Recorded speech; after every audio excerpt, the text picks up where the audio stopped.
All right, what is going on, guys? This is Tatum. This is my review for Weapons by Cregger. I've been super excited for this film ever since I saw Barbarian a few years ago. If you don't know, Zach used to be a YouTuber. He was with the sketch comedy group Whitest Kids You Know. They were particularly active on YouTube around the late 2000s, early 2010s. And yeah, it seems to be kind of a pattern recently.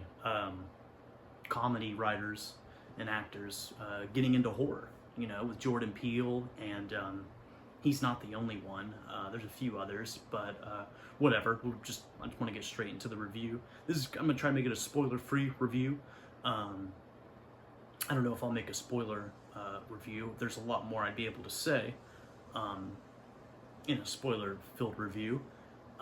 And I'm really limiting myself by not giving away any spoilers, but I still want to give my opinion about the movie, as I thought it was fucking incredible.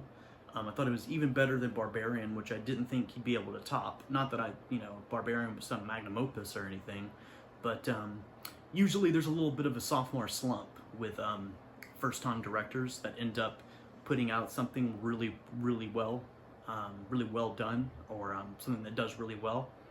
And it's kind of hard to top that, at least the second time. But yeah, anyway, Weapons. It was incredible. The premise, as you probably know already, 17 kids go missing in the middle of the night, around 2:17 a.m. And basically the story follows several people and their perspectives as they deal with this situation and are in their own ways wrapped up in everything that's going on. Something I didn't expect is the movie has a very non-linear way of telling its story, much in the form of Magnolia or Pulp Fiction, and I thought that was really awesome. It was an interesting way to build tension and suspense, and I feel like that's really important in a horror film. Speaking of, this is more of, I would say, a suspense or a thriller than a horror film. It definitely is unsettling and has horror images and jump scares that your usual horror movie does, but it is not a straight up horror film. It is more of a thriller, a suspense, a dark dramedy, in the way that like Prisoners was, something like that. It definitely has that kind of vibe. I won't say that it isn't a horror movie, it is, but it just as much has these other elements and genres going on with it. And that's great, that's for the better. I feel like a movie that is able to, hop from genre to genre while also still keeping you engaged in it and grounded in its world really shows the skill of the filmmaking on display. And I could tell from the jump watching Barbarian that Zach knew what he was doing and that he's a guy that watches films. And it's usually pretty obvious when you watch a film how passionate the people that are making the film, the passion that they put into it. If you get what I'm saying, you can usually smell and see that stuff on screen.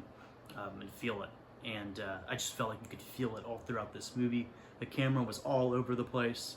I was really digging the cinematography, and I feel like that's at least a quarter of the reason the film manages to keep you engaged, regardless of things that are going on within the story, because it is so easy for this film to get off track, and the fact that they don't is incredible. A perfect example of that, I feel, is about halfway into the story.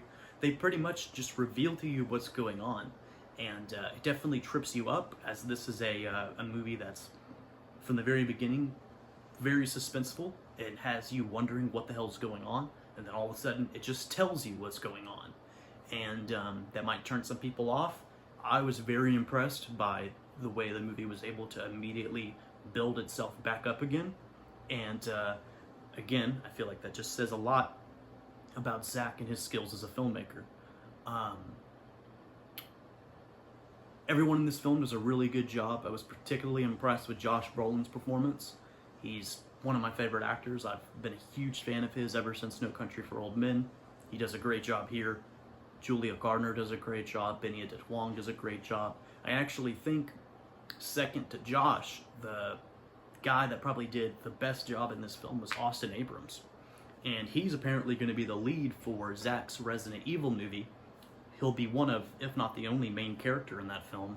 And I'm very looking forward to what he is going to do with that role, because he kind of reminds me of a very young Leon in a way. Not in Weapons, but the actor. You know, if you search up photos of him outside of Weapons. But if I talk any more about the movie, I'll spoil it. I just want to say this. It's very creepy, and I've been waiting for a long time for a horror movie that's able to unsettle you with the most interesting of images. The kind of movie that scares you in the way that it makes you think about what you saw, other than just surface level horror.